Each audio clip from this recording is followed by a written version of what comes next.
রোমাঞ্চকর ম্যাচে কেকেআর মুম্বাই ইন্ডিয়ান্সকে হারায়, সবথেকে প্রথমে প্লে অফসের টিকিট পেয়ে যায়। হ্যাঁ বন্ধুরা, আইপিএল 2024-এর আমরা প্রথম টিম পেয়ে গেলাম যারা প্লে অফসে কোয়ালিফাই করে ফেলেছে। এই টিম হলো কলকাতা নাইট রাইডার্স। ভাই কি সুন্দর ম্যাচ জিতেছে কলকাতা নাইট রাইডার্স।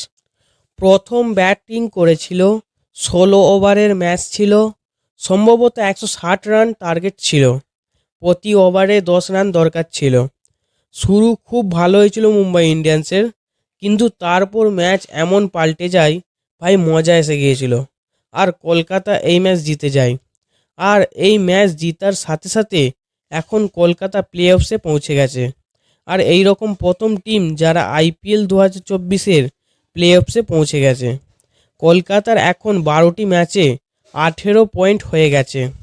আর 18 পয়েন্টের সাথে কলকাতা সবথেকে প্রথমে কোয়ালিফাই করে প্লে অফসে। এখন 2 নম্বরে কে আছে? রাজস্থান রয়্যালস। রাজস্থানের 11 ম্যাচে এখন 16 পয়েন্ট।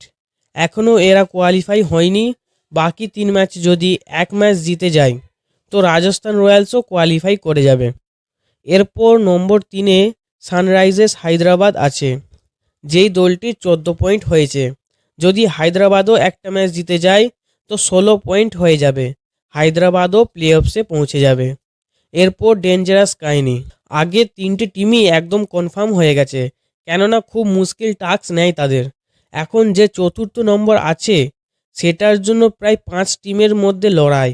এই 5 টিমের মধ্যে সিএসকে, ডিসি, এলএসজি এই 3 দলেরই 12 পয়েন্ট আছে। সিএসকে নম্বর 4-এ আছে, ডিসি নম্বর 5-এ আছে, এলএসজি নম্বর 6-এ আছে। আর এই 3 টিমেরই 12 ম্যাচ হয়েছে এবং তাদের 12 পয়েন্ট হয়েছে।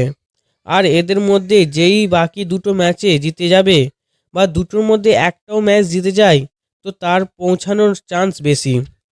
তো তারও এটা দোয়া করার প্রয়োজন যে তার নেট রান রেট বেশি হয়।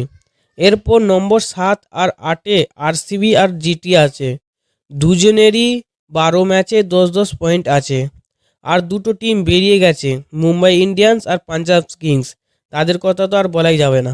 আজকের ভিডিওটি যদি ভালো লেগে থাকে তাহলে ভিডিওটিকে লাইক করো এবং চ্যানেলে নতুন হয়ে থাকলে চ্যানেলটিকে সাবস্ক্রাইব করো।